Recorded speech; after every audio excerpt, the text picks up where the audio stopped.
Welcome back to Oathbound Gaming. My name is Nekrage, and today we are doing a hardcore build for a poison werewolf build. Now, it is a hardcore build, but you can certainly make it a softcore build. You can transition from hardcore to softcore rather easy, but it's a little bit hard to go from softcore to hardcore. I only play in hardcore. It's the way I like to play the games, so I make hardcore builds. You can adjust it for softcore if you want. You'll see pretty obvious options, and I'll talk about them a little bit to make it a softcore build. So to start, we're going to do our Spirit Boons. 10% reduced damage from elites. That is massive. That affects bosses and world bosses as well. That's a must-have.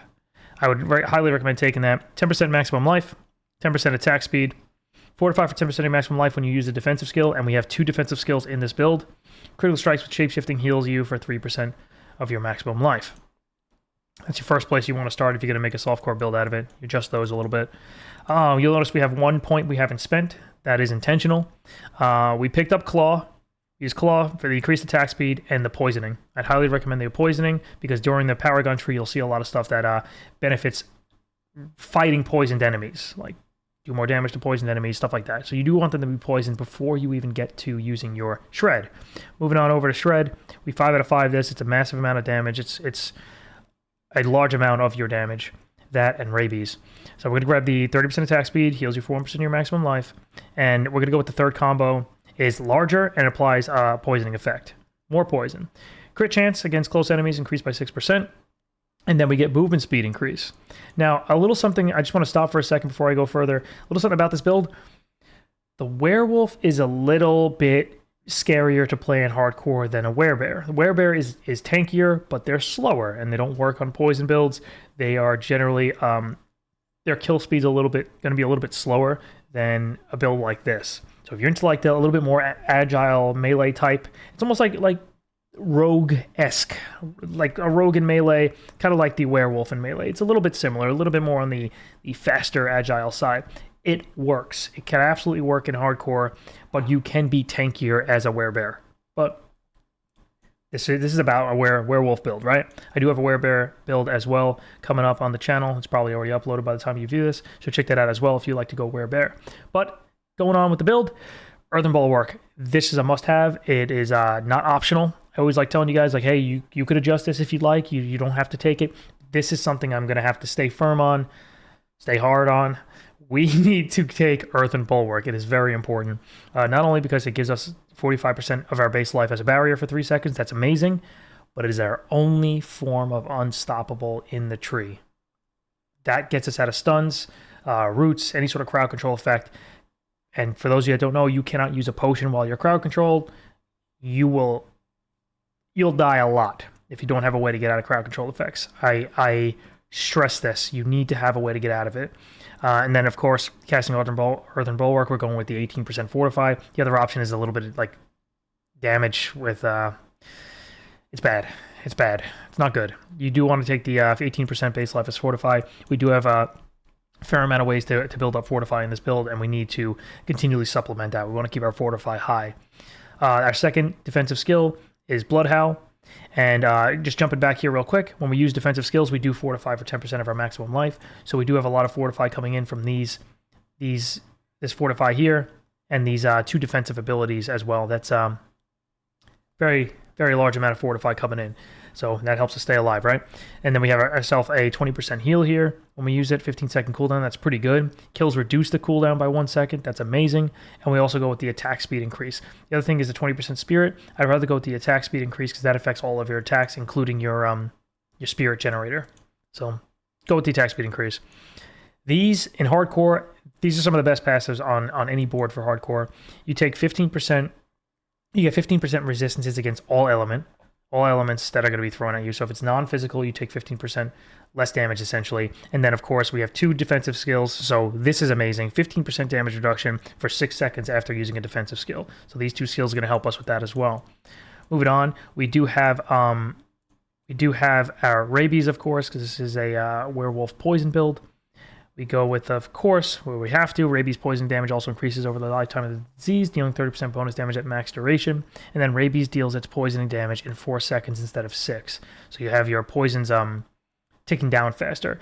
You can go with the 100% faster spread, but generally speaking, you're going to have a tougher time on elites and bosses versus crowds. Like the crowds versus bosses, I'd rather focus a little bit more on the boss side a little bit, and this is going to help you kill bosses a little bit faster and elites. So I'd go with this one. These are amazing here. Enemies are slowed by 24%. You don't have to do 24% if you don't want to. You could go just 1 point in here, but I would highly recommend grabbing these, where critical strikes deal 23% of the base damage as poison over 4 seconds, and then poison enemies take additional 30% increased critical damage. Now, I took 2 points out of this on purpose to show you something here. We can go with 2 points in here. Poison enemies are slow by 8%. It's a minor talent. It's minor passive. You could definitely go with max if you like them to be slow, but I'm going to show you something here. Increase the amount of fortified gains from all sources by 15%. This is amazing for this build. 15% chance when you struck to fortify yourself with 4% base life. Whenever you are stunned, immobilized, or knocked down, fortify for 20% of your base life. And then what I would do, and there's a reason why I kept 1 point free, and I took 2 points out of that. Reduce the duration of control pairing effect by 9%, and you triple the effect if you have fortify for over 50% of your maximum life, which is going to happen. That is a 27% reduction to crowd control effects on you, because you're going to have that triple. It's going to happen. And that leaves you with an unstoppable option to get out of crowd control effects. But if it happens again, keep in mind, this is a 16-second cooldown. It is possible that maybe you use that to save your life. Like you're at low health, you're getting nervous, you pop that bulwark and to keep yourself alive because you have a barrier, it's protecting you, you're not going to die. So you pop your bulwark, but that used your unstoppable. Maybe you didn't use it for the unstoppable effect, you used it for the barrier because you don't want to die. Then you get crowd controlled. Something like this will come into play. And there'll be some of that on gear as well. So you could take like a 3-second stun and turn it into 1 second by the time you're done with this and the Paragon board adjustments and the gear adjustments to your control and pairing effect duration. You can reduce beyond 50%. And that can save your life. Because, I don't know, even if it's 0.5%, 1.5 seconds is a big difference when compared to 3 seconds. That's big. That could lead to your death. And remember, no potions while you're crowd controlled. So we wanna make sure we get out of those as quickly as possible. Now, lacerate, kind of on the topic of that. When you use this, you become immune. That is amazing. You can't take damage during it. The damage itself is actually not great. The 400% damage, I know that looks like a big number, but it is spread amongst the 10 hits. If you're using it on a single target like a boss, this does great damage. This is amazing. And it makes you immune. So during a boss fight, you might use it almost just to get out of an attack that you think you can't dodge out of in time. You use this. Like Ashava, we've all seen Ashava. Ashava lifts his claw, he goes to slam down, and you're stuck in that circle. You think you're not going to get out, you're on the edge of that circle, you pop this. Pop this, you start doing your lacerate, you'll do some nice damage to him, and you won't take that hit, and then you'll run along your merry way, go behind him, hopefully, and start doing your damage again. And then, of course, the modifiers. Each time lacerate deals critical strike, you heal for 3% of your maximum life. A great way to heal. And then lacerate's initial strike is guaranteed to crit. So you're guaranteed to get a crit on it, so you'll heal it a little bit, you'll do a little bit more damage, and of course, we have poison enemies taking increased critical strike damage, so that is good. So crits are good in this build, poison is great in this build, they work well together. Then our last thing, we went with every 6th werewolf skill hit critically strikes and deals 60% increased damage. So that is not six skills, that is 6 hits, which means lacerate here hitting 10 times is guaranteed to proc that. It's guaranteed to proc it, so you can get 2 crits from it, guaranteed. So not even taking your crit chance into account, guaranteed. And then also keep in mind that we also have our 6% increased crit chance here, as well as critical strikes with shape-shifting skills heal you for 3% max life. So you have a lot of life leech coming in when you crit. You have good defensive abilities. You have damage reduction. You have reduction, incredible amount of fortify coming in. You have reduction in crowd controlling effects. There's a lot here to protect you and keep you alive. But what does the Paragon tree look like? Does it have enough stats to keep us alive? Does it have enough survivability? Because I'm scared to play werewolf, right? I should just go werebear. Let me show you. So you have a lot of life leech coming in. We grab our life increasing nodes here, our armor, our damage. So there's plenty of survivability there. 10% damage reduction against close enemies. That's great. With 25 dexterity, almost all of our enemies will be considered close because we're going to be on top of them. We're grabbing our resist all, our damage. We're running up to our heightened malice tree. We picked that as our second one. We're going for poison damage reduction here, which is great. Damage reduction from enemies that are poisoned, to clarify. So it means as we poison enemies, they will do less damage to us. Amazing, right? And that's one of the reasons why we want this. It's a small poison, But as you're using your builder on an enemy, maybe you run up on elite and the first thing you do on elite is claws because you don't have your spirit up. You can't use anything else. Well, we want it to poison them for stuff like that. We want it to poison them immediately so we take less damage to them, we do more damage to them, stuff like that. And then 10% damage to poisoned enemies. So that's not saying poison does 10% more, but it does with this. You do 10% more damage to poisoned enemies. Everything is 10% more. And you get the bonus, that's another 10%. So it's 20% bonus damage to all enemies that are poisoned. That is all physical attacks, all poisoned attacks will do 20% more damage to enemies that are poisoned. So keeping enemies poisoned, good stuff, right? We want to make sure that happens. 10% damage reduction, the more fortify you have. We have an incredible amount of fortify in this build, so we'll have a lot of damage reduction. More damage to poison enemies, poison resist, and life. So I promise you guys, there is damage in this build. It's not all about staying alive. There is damage. When there are 3 or more poison enemies nearby, you deal 45% increased damage. That is a legendary node that is absolutely worth picking up. Then we run on over. We grab more life, maximum spirit, and life. Oh, this board is the Ancestral Guidance board, which is incredible. It is such a good board. Core skill damage. We love that. We love a lot of core skill damage. Then we get 10% damage reduction while in werewolf form. We're going to be in werewolf form pretty much the entire time. So that's essentially in effect at all times. Resistance to all elements. That's amazing. Basic skill damage, which almost... Actually, I'm pretty sure almost nobody, no class gets basic skill damage increasing at this level. It's almost unheard of on any other classes Paragon tree, so that's nice. It's nice that our builder can do a little bit more damage, and there's a fair amount of it here. It's basic and core damage. Good. Running on over to the Inner Beast tree. Another great tree for druids. Life and armor. For those of you that don't know, armor does affect damage from elements as well as physical, so it does take place with elemental damage as well. So very, very important stat in this game. Don't sleep on armor. It's good. More armor here. And we grab a glyph. Poison damage effects last 33.3% longer, which means more damage, and a longer effect of poison, which allows us to get those benefits of like taking less damage to them and doing more damage to them. Shapeshifting skill damage. We have a lot of shapeshifting skills because we're all in werewolf. And then our last one is Thunderstruck, believe it or not. We don't grab it for the thunder. We grab it for the lightning resist and life.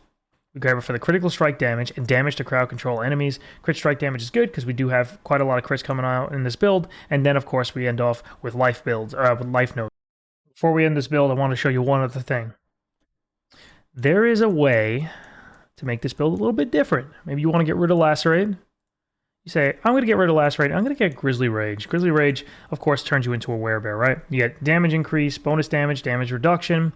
Damage bonus is increased by 3% each second while in this form. Kills extend this duration by 1 second up to 10 additional seconds. You are unstoppable while Grizzly Rage is active. And you gain 8% base life as 4 to 5 per second while Grizzly Rage is active. Amazing, right? Well, why would we use this in a werewolf build? Grizzly Rage now shapeshifts you into a dire werewolf. As a dire werewolf, you gain 15 to 25% movement speed instead of damage reduction, and 30 to 50% spirit cost reduction. In addition, kills heal you for 10% of your maximum life. This is an option, but keep in mind, you gain 15 to 25% movement speed instead of damage reduction. So you don't get to have that damage reduction. You get a credible amount of spirit cost reduction, 30 to 50%. And you heal for 10% of your maximum life whenever you get killed. So you can have a lot of life coming in.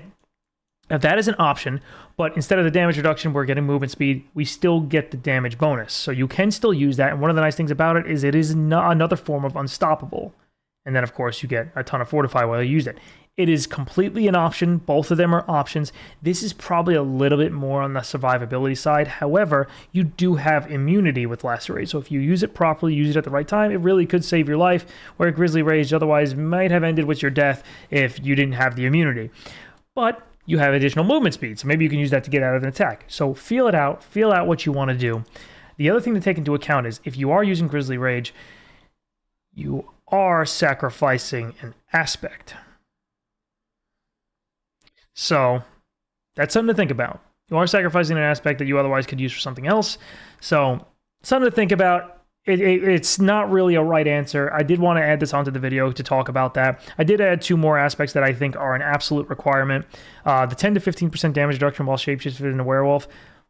There's absolutely no reason not to take this. This is so incredible, so good, that it might actually want to go on your amulet for the 50% increased bonus to it.